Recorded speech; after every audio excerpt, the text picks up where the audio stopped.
Bismillahirrahmanirrahim. Assalamualaikum warahmatullahi wabarakatuh. Hai anak-anak kelas 3 yang selalu bersemangat, disiplin, kreatif, cerdas, dan soleh-soleha. Apa kabarnya anak-anak hari ini? Alhamdulillah, hari ini kita akan belajar tentang tema 2, subtema 4, yaitu tentang menyayangi hewan. Kalau Bulian kali ini akan memberikan penjelasan tentang hewan yang imut, yaitu si kelinci yang suka makan wortel. Kalau Pak Rahman tentang cara merawat hewan kelinci. Dan Bu Sinta, ya, Ibu akan mengajak kalian cara merawat ayam. Dan Pak Adi tentang cara merawat ikan. Kalau Bulia apa? tentang hewan yang suka ada di pertunjukan sirkus. Nah, pasti seru kan pembelajarannya? Ya, kalian jangan lupa ya, simak video pembelajaran kita kali ini dengan baik. Di Indonesia kaya akan ragam hewan dan tumbuhan. Ada loh tumbuhan yang langka di Indonesia. Contohnya adalah bunga bangkai untuk hewan, yaitu adalah hewan komodo. Nah, sekarang kita akan belajar tentang cara menyayangi hewan. Salah satu hewan yang ada di sekitar kita adalah hewan yang imut. Ingat dengan lagu ini? Kelinciku, kelinciku, kau lucu sekali. Nah, siapa yang suka dengan hewan kelinci? Nah, hewan kelinci memang lucu, imut, dan mengemaskan. Bulunya halus sekali. Hewan kelinci ini sering dipelihara oleh kita-kita, oleh manusia. Nah, siapa yang di rumah suka memelihara kelinci? Pasti tahu dong harus seperti apa. Sekarang kita akan belajar ya. Perhatikan nih. Di sini di halaman 158, Dayu itu sangat senang dengan kelinci. Kelinci adalah hewan yang memiliki telinga yang panjang, kemudian memiliki bulu yang halus. Dayu juga merawat kelinci dengan baik. Cara merawat kelincinya yaitu dengan memberikan kasih sayang, memberikan makanan, dan diberikan kandang. Jangan lupa loh, kandangnya harus sering dibersihkan ya, supaya kelincinya tetap sehat. Nah, sekarang gue mau tanya nih, siapa yang tahu kelinci itu makannya apa? Iya, betul, kelinci itu adalah makanannya wortel. Wortel adalah termasuk jenis sayuran. Nah, wortel juga biasanya sering dikonsumsi oleh kelinci. Sekali-kali makan tuh, kelinci menghabiskan setengah dari wortel yang sangat panjang. Selain wortel, kelinci itu suka makan kangkung loh. Tahu kangkung? Seperti kita sering makan jenis kangkung. Nah, sekarang kita bahas tentang wortel.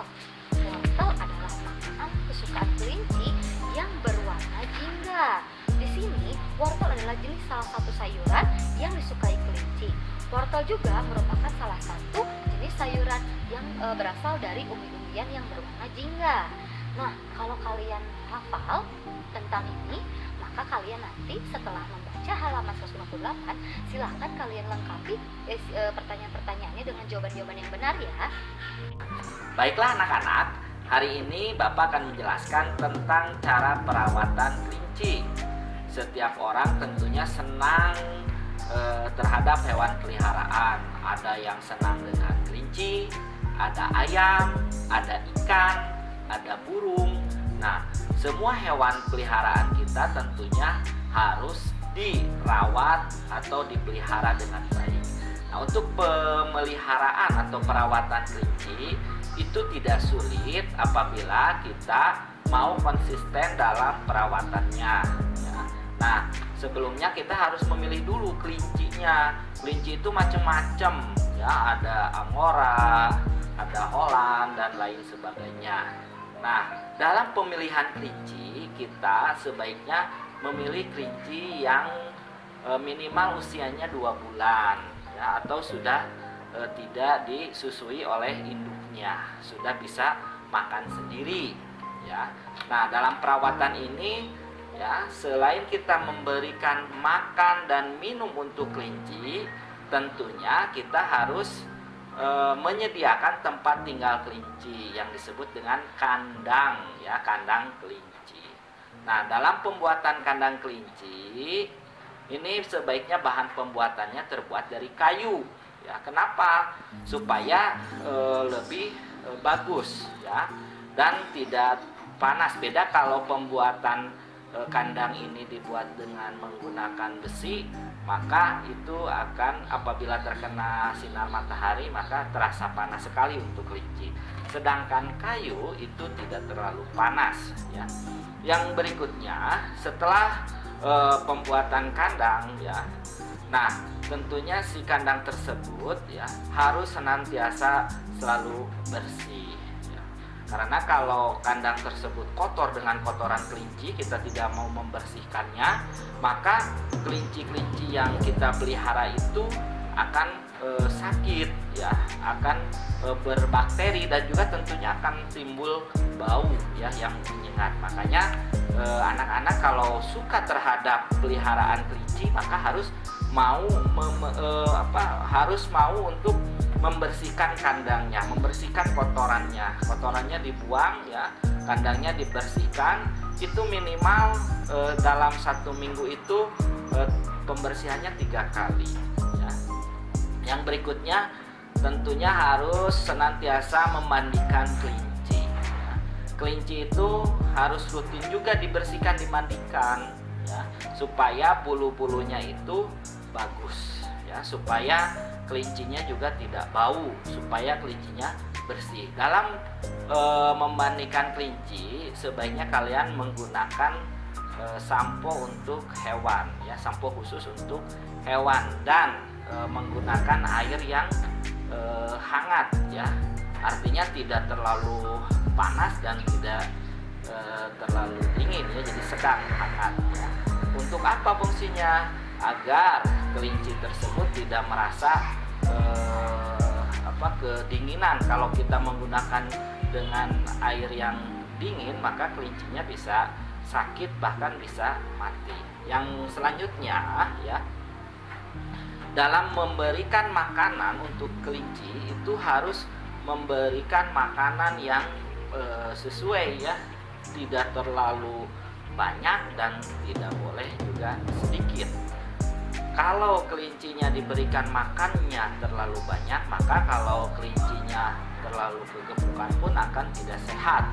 Dan juga kalau kelincinya diberi makannya terlalu sedikit, maka badannya itu atau gizinya kurang, bisa mati juga, bisa sakit juga. Jadi semuanya harus seimbang. Nah, tentunya dalam pemeliharaan kelinci ini ya, kita harus betul-betul kita maksimalkan agar nanti hasilnya baik ya, kelincinya sehat, lincah, bagus, dan juga bersih. Nah, berikutnya dalam perawatan kelinci itu tidak mungkin dilakukan oleh kalian sendiri, harus melibatkan kerjasama dengan orang tua ya, atau yang punya kakak dengan kakaknya, yang punya adik dengan adiknya, atau yang ada saudara juga dengan saudaranya. Harus dibagi-bagi tugas karena tidak mungkin kalian merawat kelinci ini sendirian ya. Contoh misalkan kalian harus pergi untuk membeli makannya, tentunya harus oleh orang dewasa untuk beli makan ya. Kelinci tersebut harus ke pasar membelikan sayurannya, atau yang bahan yang sudah jadi ya, yang sudah dikeringkan juga ada. Nah, terus cara pembuatan kandangnya pun kan tentunya melibatkan orang dewasa ya. ya, tidak mungkin kan oleh kalian sendiri ya dalam pembuatan kandang tersebut. Dan membersihkannya juga itu ya harus bersama-sama. Biasanya kalau untuk membersihkan kandang kelinci itu di hari libur ya. Nah, kerjasama ini sangat berguna sekali untuk meringankan beban ya, untuk meringankan beban bersama ini. Hai anak-anak, hari ini kita akan belajar tentang bagaimana cara merawat ayam. Oke, cara merawat ayam ini ada beberapa langkah ya. Siapa yang di rumahnya punya ayam? Ya, ayam yang di rumah kalian sudah dirawat dengan baik belum? Oke, nah ibu akan mulai cara merawatnya dengan cara kalian akan membuatkan kandang, di mana kandang tersebut tersedia juga tempat makan dan tempat minum. Nah, kalian kalau sudah punya ayam di rumah, kandangnya bagaimana? Sudah dirawat belum? Nah, bagi yang belum, kita bisa membuat kandang ayamnya dari kardus. Kardus bekas itu akan kita rubah menjadi tempat tinggal ayam itu. Tapi biar tempat ayamnya nanti berguna, apakah kalian sudah tahu membeli ayam kecil untuk ditempati di sana? Nah, ayam kecil yang kalian pilih tentunya ayam yang sehat ya. Bolehlah 2-5 biar kandangnya cukup. Ya, anak-anak, kandang tersebut kita berikan jerami agar dia bisa tinggal di jerami tersebut. Kemudian setelah diberikan jerami, jangan lupa bantu ayah dan ibumu untuk memberikan cahaya penerangannya. Kemudian selain itu kalian juga nanti sediakan tempat makan dan minumnya. Jangan lupa ya, setiap hari itu harus diganti biar tidak terjadi jentik nyamuk yang ada di airnya. Oke, selama 3 minggu berturut-turut biarkan ayam di kandang tersebut dengan pencahayaan yang cukup, kemudian makanan yang kalian berikan setiap hari. Maka insya Allah 3 minggu kemudian ayam itu akan menjadi besar. Oke anak-anak, selamat mencoba ya. Nah, anak-anak, kemudian kira-kira apalagi ya bagian ayam yang bisa digunakan untuk manusia? Ya betul, dagingnya. Dagingnya bisa kita olah menjadi ayam goreng seperti kesukaan Upin Ipin loh. Kalian tahu kan?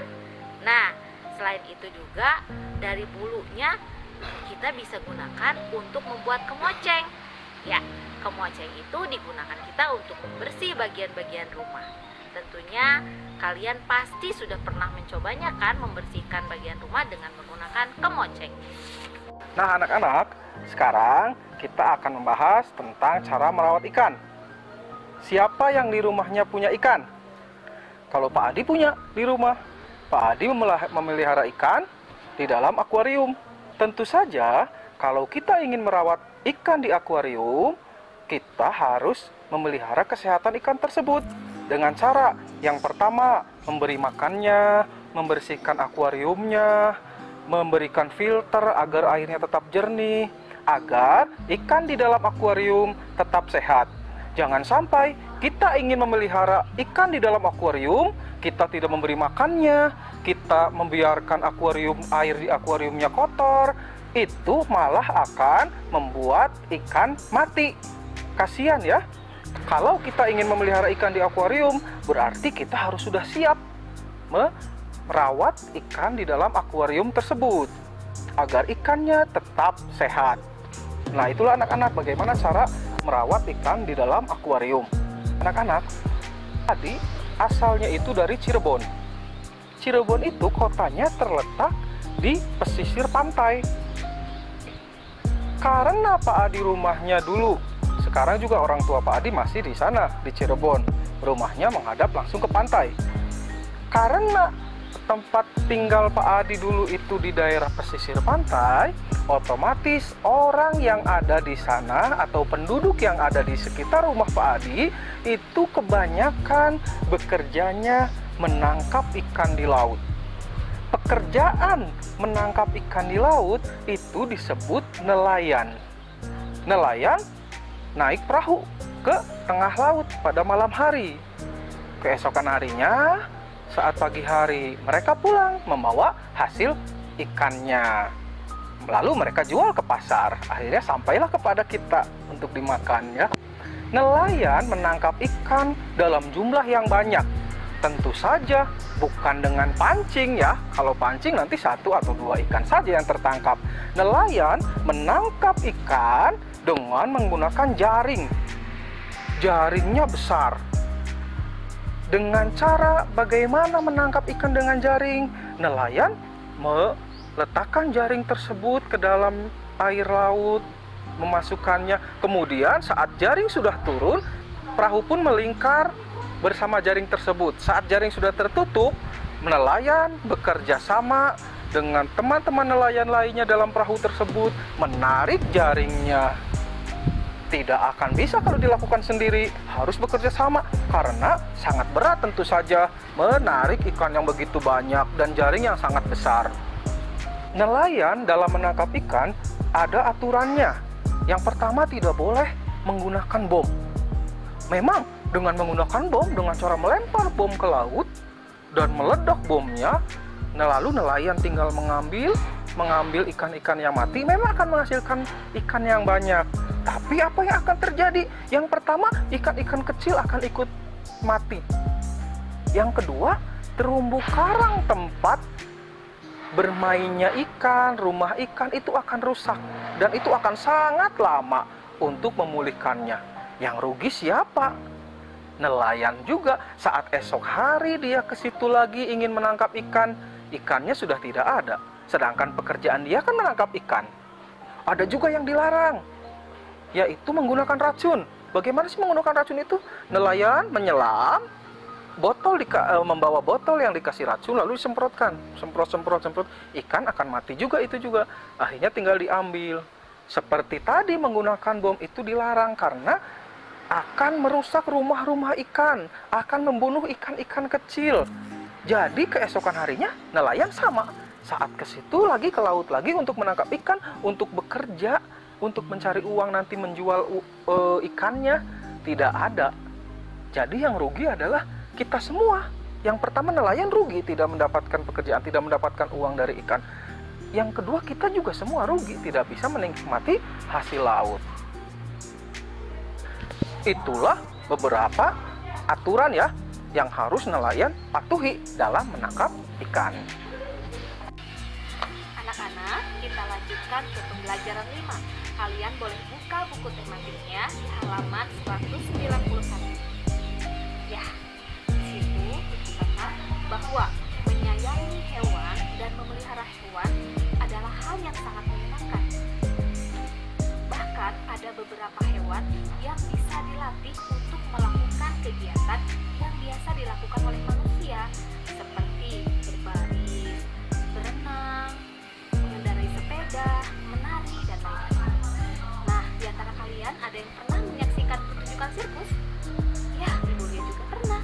Seru sekali. Di situ ada beberapa hewan yang bisa melakukan hal-hal yang tidak biasa mereka lakukan dan biasa dilakukan oleh manusia. Nah, dalam sebuah kelompok sirkus, hewan-hewan tersebut dilatih dengan baik, dirawat kesehatannya, dijaga kebersihannya agar tampak selalu sehat dan bersih badannya. Oke, selanjutnya kalian buka halaman 196. Nah, dalam suatu pertunjukan sirkus, kita dapat menemukan berbagai orang yang melakukan peran dan tugasnya masing-masing. Misalkan saja seorang pelatih yang bertugas melatih hewan-hewan tersebut. Selanjutnya, kalian boleh buka halaman 196. Berbicara tentang pertunjukan sirkus, ternyata di dalamnya terdapat orang-orang yang mempunyai peran dan tugas yang berbeda-beda. Misalkan saja ada seorang pelatih. Mereka bertugas untuk melatih hewan-hewan agar dapat melakukan pertunjukan di depan orang banyak. Lalu ada juga pegawai sirkus yang bertugas untuk menyiapkan segala sesuatunya dalam pertunjukan sirkus tersebut. Dan ada juga pegawai yang bertugas menjual tiket. Karena dalam pertunjukan sirkus kita harus membayar sejumlah uang untuk membayar tiket. Selanjutnya, kalian bisa buka lagi halaman 197. Di situ ada teks dongeng si